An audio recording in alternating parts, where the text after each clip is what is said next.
धनंजय मुंडे यांनी शेतकरी महिलांना दिलासा देत विश्वास दिला आहे की सरकार त्यांच्या अडचणी समजून घेते आणि योग्य ती मदत मिळवून देईल। त्यांनी शेतकरी महिलांच्या आर्थिक अडचणी दूर करण्यासाठी विविध योजना राबवण्याचे आश्वासन दिले आहे, ज्यामुळे त्या आपल्या मुलींचे लग्न आनंदात साजरे करू शकतील।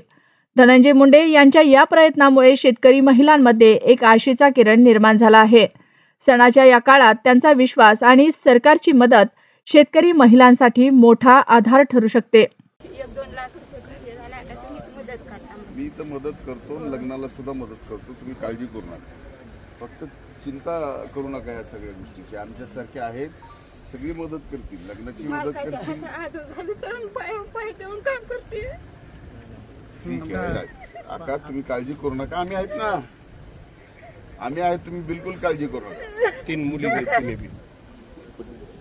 आता जे दिवाळीला लग्न ठरवलंय तर त्याच्या बाबतीत बिलकुल हायगाय करू नका, मी सगळ्या गोष्टी करून देईल लग्नाच्या। ताई सांगा काय दाखवा।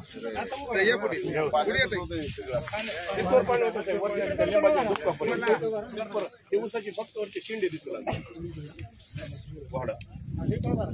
किती एकर आहे? 5 एकर आहे। मला जाऊ दे राजू, थांबा, मला जाऊ दे, थांबा।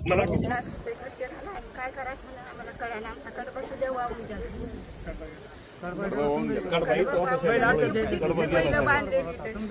कडबा गेला।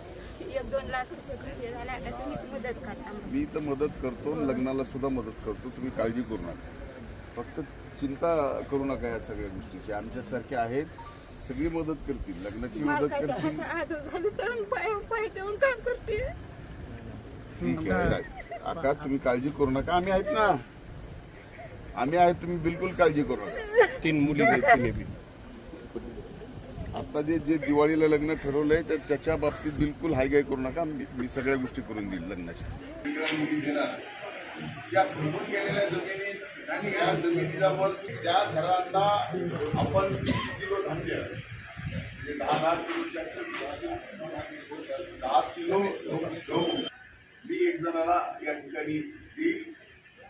बाकी सगळे प्रशासकीय अधिकारी, तहसीलदार, डेप्टी कलेक्टर हे सगळे आपल्याला त्या ठिकाणी वाटप देतील।